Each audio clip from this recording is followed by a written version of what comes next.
السلام علیکم ورحمۃ اللہ وبرکاتہ۔ ایک اور بڑا انٹرسٹنگ کویسچن آیا ہے کہ سر عورت اور مرد کے رولز ڈیفائن کریں۔ اب ہمارے پاس کیا چل رہا ہوتا ہے کہ وہ پوچھنے والے اس طرح بھی سوچ رہے ہوتے ہیں کہ بھئی عورت کا کام کیا ہے، وہی ایک ہماری پسماندہ سوچ ہوتی ہے۔ ڈاکٹر بھی بن جائے تو اس کو گھر کے اندر رکھو اور بالکل اس سے جو ہے نا چولہے کا کام کراؤ اور گھر کی صفائیاں کراؤ، اور اٹس لائک عجیب سا تھاٹ پروسیس آ جاتا ہے دماغ میں۔ حالانکہ اسلام نے اس قسم کی کوئی حد بندی نہیں لگائی، بلکہ اسلام نے 1450 سال پہلے وومن امپاورمنٹ پہ کام کی۔ لیکن افسوس صد افسوس آج فیمنزم کے نام پہ عورتوں کا کھلواڑ بنایا ہوا ہے۔ رائٹس آف وومن کے نام پہ بےہودگیاں پھیلائی جا رہی ہیں۔ کپڑوں کے کم کر دینے کو آزادی، بےہودگی کو آزادی خیال، ایک عجیب قسم کے جامے پہنا دیے گئے ہیں اور بڑے بڑے نام رکھ دیے گئے ہیں۔ اسلام عورت کی آزادی کا علم بردار ہے۔ 1450 سال سے اس نے اس معاشرے میں عورت کو حقوق دلائے جس معاشرے میں عورت کے کوئی حقوق نہیں تھے، اور اس معاشرے کے لیے ایک بڑا شوق تھا کہ عورت کو میراث ملے گی، عورت وارث ہوگی، وراثت کی حقدار ہوگی۔ ایسا کیسے ہو سکتا ہے؟ اسلام نے کہا ہوگی۔ ارے عورت کیسے جو ہے وہ خلا لے سکتی ہے؟ تو مرد کا حق ہے۔ اسلام نے کہا نہیں، صرف مرد ہی کا حق نہیں ہے، عورت کو بھی خلا کا اختیار دیا ہے۔ حضور اکرم صلی اللہ علیہ وآلہ وسلم کی پہلی زوجہ حضرت خدیجہ الکبریٰ رضی اللہ تعالی عنہ، آپ انڈیپینڈنٹ وومن تھیں، خود مختار، آپ بزنس وومن تھیں، آپ اپنا بزنس رن کرتی تھیں، اس کے لیے آپ لوگوں کو ہائر کرتی تھیں۔ آپ یہ دیکھیں نا، آپ ڈیلنگ آپ دیکھیں۔ اور حضور صلی اللہ علیہ وسلم کی پہلی زوجہ کا انتخاب اللہ تعالیٰ نے، یہ اللہ تعالیٰ کی طرف سے ہوتے ہیں سارے کام میرا بھائی، لیکن ہم غور نہیں کرتے۔ She was a business woman. She was an entrepreneur. She used to do investments. She used to hire people. یہ جو آپ کا HR کا پروسیس ہوتا ہے، ہیومن ریسورسز ڈپارٹمنٹ کا جو ہائرنگ فائرنگ کرتا ہے، تو اور اس کے ساتھ ان کے اپنے لوکل امپلائیز بھی تھے، جیسے کہ حضور صلی اللہ علیہ وآلہ وسلم کے ساتھ بھی انہوں نے اپنا ایک بندے کو بھیجا اور سارا راستہ آپ کے ساتھ رہا کہ وہ ان کا اپنا ایڈوائزر۔ آپ دیکھتے ہیں نا، جب ہم ٹیم پروجیکٹس کرتے ہیں تو کبھی کبھی کلائنٹ کی ٹیم میں سے بھی کوئی آدمی آ کے بیٹھتا ہے پروجیکٹ پہ، جس کو ہم جوائنٹ ڈیولپمنٹ بھی کہتے ہیں کبھی کبھی۔ تو بہرحال کہنے کا مقصد یہ ہے کہ اسلام نے تو بڑا زبردست شروع دن سے۔ اچھا، پھر حضور اکرم صلی اللہ علیہ وآلہ وسلم نے ایک خاتون تھی شفا، وہ اس زمانے کی آپ سمجھ لیں کہ گھریلو ٹوٹکوں سے ایگزیما کا علاج کرتی تھیں۔ وہ حضور صلی اللہ علیہ وآلہ وسلم نے ان کو کہا کہ اچھا یہ تم نا میری ازواج کو بھی لکھنا پڑھنا سکھا دو۔ تو وہ ازواج مطہرات میں سے بعض کی وہ ٹیچر تھیں۔ تو حضور نے اس زمانے میں عورتوں کے لکھنے پڑھنے کے اوپر یوں توجہ فرمائی کہ عورت کا پڑھا لکھا ہونا ضروری ہے، کیونکہ اس نے آگے تربیت کرنی ہے۔ اور اچھا، اس کے علاوہ آپ نے کہا کہ اچھا ایسا کرو کہ جو ٹوٹکے تمہیں آتے ہیں نا وہ تم حفصہ کو بھی سکھا دو۔ ام المومنین حضرت حفصہ رضی اللہ تعالی عنہ ابن عمر رضی اللہ تعالی عنہ، بنت عمر رضی اللہ تعالی عنہ۔ تو اب دیکھیں نا، اسلام ایک بڑا ہی زبردست قسم کا ویژن آپ کو دے رہا ہے یہاں پہ۔ اچھا، 1/3 آف دا دین جو ہم تک پہنچا ہے وہ حضرت عائشہ صدیقہ رضی اللہ تعالی عنہ سے پہنچا ہے۔ بھئی گھر کے تو سارے معاملات ازواج بتائیں گی نا، صحابہ باقی جو ہے وہ تو باہر کے معاملات بتا سکتے ہیں، گھر والے گھر کے معاملات بتائیں گے، اور گھر والی گھر کے جو معاملات بتا سکتی ہیں وہ اور تو کوئی نہیں بتا سکتا۔ تو اب آپ اس سے دیکھیں کہ حضرت عائشہ صدیقہ رضی اللہ تعالی عنہا، آپ شاعرہ بھی ہیں، آپ فقیہہ بھی ہیں، آپ محدثہ بھی ہیں، آپ مفسرہ بھی ہیں، تفسیر بھی آپ کر رہی ہیں، حدیثیں بھی بیان کر رہی ہیں، ان کی درایت بھی بیان کر رہی ہیں، ان پر بحث بھی کر رہی ہیں، قرآنی آیات کے مطالب بھی بیان فرما رہی ہیں۔ حضرت حفصہ رضی اللہ تعالی عنہ کے پاس یہ جو آپ کا مصحف عثمانی ہے، یہ اصل میں مصحف حفص ہے، کہ وہ حضرت عمر رضی اللہ تعالیٰ عنہ کے دور خلافت کے بعد وہ جو حضرت ابوبکر صدیق رضی اللہ تعالیٰ عنہ کے دور خلافت میں جو قرآن ایک کتاب کی شکل میں جمع ہوا تھا، وہ کتاب حضرت حفصہ کے پاس تھی، جسے حضرت عثمان رضی اللہ تعالیٰ عنہ نے لے کے پھر سارے ملک میں رائج کیا۔ وہ مصحف عثمانی اصل میں مصحف حفص ہے۔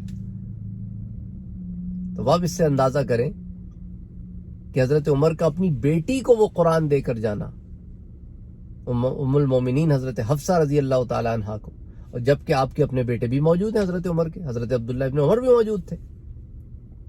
اچھا، حضرت عمر رضی اللہ تعالیٰ عنہ نے اپنے دور خلافت میں انہی شفا خاتون کو مدینے کی مارکیٹ کا ہیڈ بنایا تھا۔ اس سے اندازہ کریں آپ کہ صحابہ کا ویژن کتنا کلیئر تھا۔ وہ اس کے قائل نہیں تھے کہ عورتوں کو بس گھروں میں بند کر دو اور ان کے اوپر زور زبردستی کرو، اور تو بے وقوف ہوتی ہیں، انہیں خبر ہی کوئی نہیں ہوتی، پتہ ہی کچھ نہیں ہوتا ان کو تو بس اللہ تعالیٰ نے ہمیں دیا ہے تاکہ ہم ان کو استعمال کریں، یوز کریں اور بچے پیدا ہوں۔ اور ایک بہت ہی سطحی قسم کی ایک سوچ، بڑی کلوزڈ مائنڈڈ سوچ، اس کے تحت ہم گزارا کر رہے ہیں۔ اچھا، یہی وہ لوگ ہیں، مجھے بڑی حیرانی ہوتی ہے کہ جب انہیں بتایا جاتا ہے کہ حضرت عمر رضی اللہ تعالیٰ عنہ نے مدینہ، جو کہ اس وقت کیپٹل تھا اس امپائر کا، اس امپائر کا جو امپائر الیگزینڈر دا گریٹ کی امپائر سے بڑی تھی، اس کے اندر جو کیپٹل ہے مدینہ، اس کی جو ٹریڈ مارکیٹ ہے، اس کی بڑی خاتون ہے۔ اور خاتون پتہ ہے کیوں؟ اس کی ایک اور وجہ بھی تھی، کیونکہ اس مدینے کی مارکیٹ میں جہاں مرد بزنس کرتے تھے وہاں عورتیں بھی بزنس کرتی تھیں، اس لیے آپ نے ایک عورت کو منتخب کیا جو ہیڈ ہو اس تمام عملے کی، جو بازار کی کاروائیاں دیکھتا ہو، اس کے نرخ دیکھتا ہو، یعنی اتار چڑھاؤ، مارکیٹ ویلیو، کہ کوئی بہت زیادہ ایکسپینسو تو کموڈٹی نہیں بیچ رہا، کوئی بہت جو ہے نا منوپلی تو نہیں کر رہا مارکیٹ میں اپنی۔ تو حضرت عمر رضی اللہ تعالیٰ عنہ نے کہا کہ she is to report only to me and nobody else. اتنی اتھارٹی دے دی ان کو مارکیٹ میں، نو بڈی کین کوشچن ہر۔ دیکھیں نا، یہ ہمیں جب بتاتا ہوں نا میں، تو لوگ ایسے آنکھیں کھلی رکھ کے نا پھٹ جاتی ہیں، پھٹی پھٹی آنکھوں سے مجھے دیکھتے ہیں کہ پتہ نہیں میں کوئی عجیب و غریب باتیں کر رہا ہوں، کوئی ایلینز کے قصے سنا رہا ہوں آپ کو، کیونکہ کبھی بتایا ہی نہیں گیا، کبھی خبر ہی نہیں ہوئی۔ ہم نے وہ ایک دقیانوسی قسم کی سوچ کو اپنی سوچ بنا لیا ہے، اور اگر کوئی بات کرتا ہے وومن امپاورمنٹ کی تو ہم سمجھتے ہیں تو بھائی بڑا ویسٹرن انفلوئنسڈ آدمی۔ نہ، یہ اسلامک انفلوئنسڈ آدمی ہے، جو آپ کو اسلام بتا رہا ہے کہ اسلام نے کس قسم سے ہمیں تربیت دی ہے، تعلیم دی ہے۔ حضور اکرم صلی اللہ علیہ وسلم نے اپنی ازواج سے مشورہ فرمایا ہے صلح حدیبیہ کے موقع پر۔ ام سلمہ رضی اللہ تعالیٰ عنہ نے حضور سے کہا تھا کہ یا رسول اللہ صلی اللہ علیہ وسلم، صحابہ ابھی بھی کسی وحی کا انتظار کر رہے ہیں، آپ قربانی فرمائیے اور آپ کی اتباع میں صحابہ بھی قربانی فرمائیے۔ تو حضور نے اس مشورے پہ عمل کیا، قربانی کی، اور پھر یہی ہوا کہ صحابہ بھی ایک ایک کر کے، اور یہ حضرت ام سلمہ رضی اللہ تعالیٰ عنہ تھی کہ جنہیں حضور صلی اللہ علیہ وسلم وہ مشت خاک دے کے گئے تھے، کربلا کی جو خاک تھی نا وہ دے کے گئے تھے۔ اتنی بڑی بات کا ضامن ایک خاتون کو کیوں بنایا گیا؟ اور کہا کہ جب یہ سرخ ہو جائے تو میرا حسین شہید ہو گیا ہے۔ رسپانسبلٹی تھی بھائی، یہ رسپانسبلٹیز ہوتی ہیں۔ اب آپ کو کتنے اگزامپلز ہیں یار۔ احد میں دیکھو، حضور صلی اللہ علیہ وآلہ وسلم کی حفاظت جہاں مرد کر رہے تھے وہاں ایک خاتون بھی لڑ رہی ہیں، شانہ بشانہ زخمی ہو گئی ہیں، پر کہا نہیں، میں حضور کی حفاظت کروں گی۔ ایک عورت دوڑی چلی آ رہی ہے غزوہ احد کے بعد، اسے لوگ بولتے ہیں کہ ارے تیرا باپ شہید ہو گیا۔ کہا اس کی فکر نہیں ہے، بتاؤ حضور تو ٹھیک ہے نا؟ انہوں نے کہا ہاں حضور ٹھیک ہے۔ دوڑی پھر کہا کہ بھئی تیرا بیٹا شہید ہو گیا۔ کہا اس کی مجھے فکر نہیں ہے، مجھے بتاؤ حضور ٹھیک ہے کہ نہیں ہے؟ انہوں نے کہا ہاں حضور ٹھیک۔ پھر دوڑی چلی آئی، کہا کہ بھئی تیرا تو باپ بھی شہید ہو گیا، تو باپ شہید ہو گیا، بیٹا شہید ہو گیا، خاوند شہید ہو گیا، کئی لوگ اس کے اپنے اتنے قریبی لوگ شہید ہو گئے، کہتے ہیں مجھے فکر نہیں ہے ان کی، مجھے بتاؤ حضور ٹھیک ہیں. یہ جذبہ ایمانی عورتوں کا تھا، اور ہم نے پتہ نہیں کیا سمجھ رکھا ہے اس کو. کہتے ہیں سر پہ بٹھا لیں، سر پہ نہ بٹھاؤ، دل میں بٹھاؤ، عزت دو اس کو، وہ تمہاری عزت ہے. یا کسی ہر مرد کی عزت ہوتی ہے نا عورت، چاہے بیوی کے روپ میں ہو، بیٹی کے روپ میں ہو، ماں کے روپ میں ہو، بہن کے روپ میں ہو، عزت ہے نا گھر کی. اور عزت کو ہم نے عزت ہی نہیں دی اس کو. بالکل. اچھا کمال کی بات، مجھے بڑی حیرانی ہوتی ہے، وہ آپ سے میں بات کر رہا تھا کہ لوگ اپنی بچیوں کو پڑھانے کے مخالف ہوتے ہیں، بچیوں کو نہیں پڑھائیں گے، لیکن جب گھر کی عورتوں کو کوئی تکلیف ہوتی ہے تو یہی وہ لوگ ہیں جو لیڈی ڈاکٹر بھی ڈھونڈتے ہیں. عجیب سی بات ہے نا. اپنی بچیوں کو پڑھانے کے قائل نہیں ہیں، لیکن چاہیے ان کو لیڈی ڈاکٹر. سوچیں ذرا، think about it, what an irony it is. اللہ اکبر، اللہ اکبر، اللہ اکبر، اللہ اکبر. آوا کی آوا بگڑا ہوا ہے یار. بات کرو تو بات کرنے والے سے لڑنے آ جاتے ہیں لوگ. دیکھو یہاں پہ ایکسٹریم ہے، دو ایکسٹریم ہے. ایک ایکسٹریم یہ ہے کہ بالکل بند کر کے رکھ دیا، دوسرا ایکسٹریم یہ ہے کہ بالکل کھلا چھوڑ دیا ہے کہ اسے اپنے حدود ہی نہیں پتا. میرا جسم میری مرضی ٹائپ کے لوگ جو ایکسپلوئٹ کر رہے ہیں اس معاشرے کو، اور اس کے اندر وہ چیزیں انجیکٹ کر رہے ہیں جو اسلام کے اصولوں کے خلاف ہیں، اور اسے دین بنا کر پیش کر رہے ہیں. یا پھر اس کو کہہ رہے ہیں کہ دین کا اس سے کوئی لینا دینا نہیں ہے، یہ ہماری دنیا نہیں. یہ وہی تھاٹ پروسیس ہے جو ویسٹ میں کرسچینٹی کے خلاف اٹھا تھا کہ state and church are separate. اسلام مذہب نہیں ہے صرف، Islam is a complete code of life, دین ہے. یہی تو مسئلہ ہے، ان کو سمجھ میں نہیں آتی بات.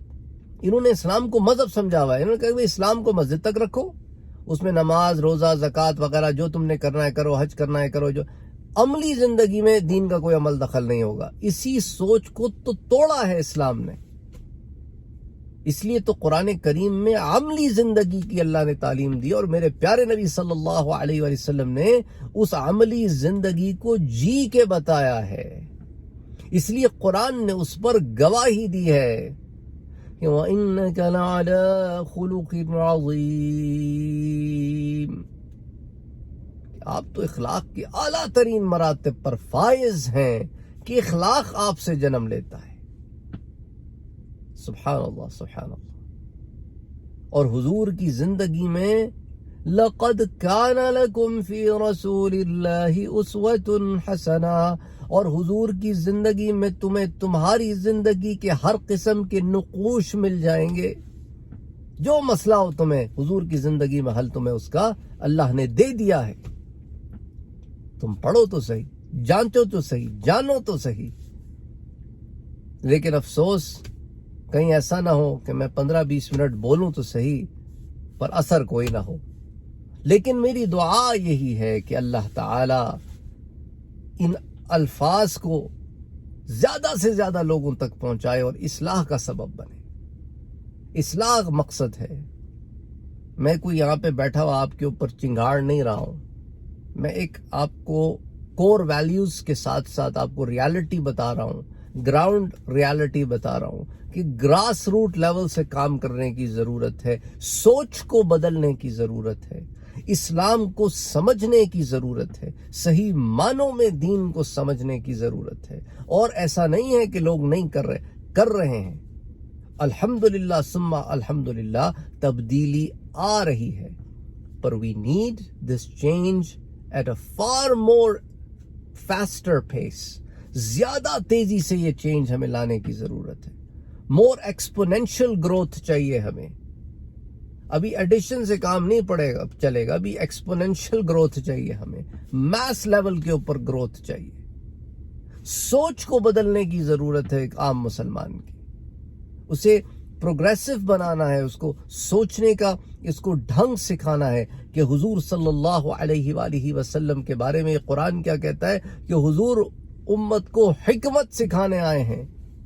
حکمت جسے وزڈم کہتے ہیں، اور وزڈم کا مطلب کیا ہے کہ وائز اینڈ ان وائز میں ڈفرینشیٹ کر کے بیٹر ڈیسیژن کرنا. اور اس وزڈم سے جو کہ انکاؤنٹیبل ہوتا ہے ویژن جنم لیتا ہے.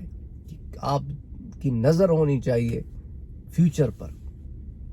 اس کو پھر کبھی اور ڈسکس کریں گے. بہرحال السلام علیکم ورحمۃ اللہ وبرکاتہ.